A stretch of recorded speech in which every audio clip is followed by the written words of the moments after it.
guy's pitching an absolute fit because I'm in the boat lane waiting on some people. I'm way out of his way. He don't seem to know how to back a trailer. Go ahead, tell me something. You got it.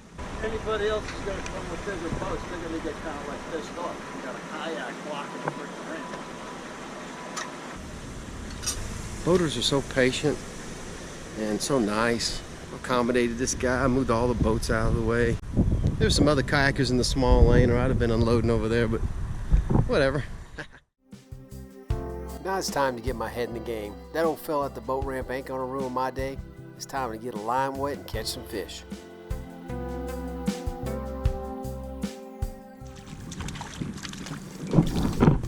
Big croaker. Ooh, I'd like to free line him under my balloon. Ooh, mangrove scalper. Wood, baby.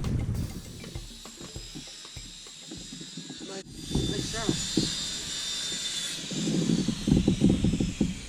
Came back for more, man.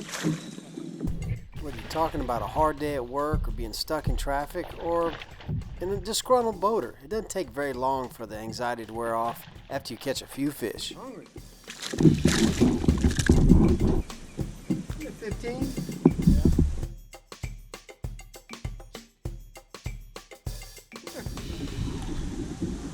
No. Alright, they're stacked up in these docks. Just a little further in. You know, I always try to be considerate of folks and do unexpected nice things and leave things better than what I found it. Every now and then you run into a disgruntled boater and you just try to remember that you have a blessed life and you get to spend a lot of time on the water, and it ain't all that bad. Don't forget to like and subscribe. We'll see you next time right here on 30 Miles Out. What?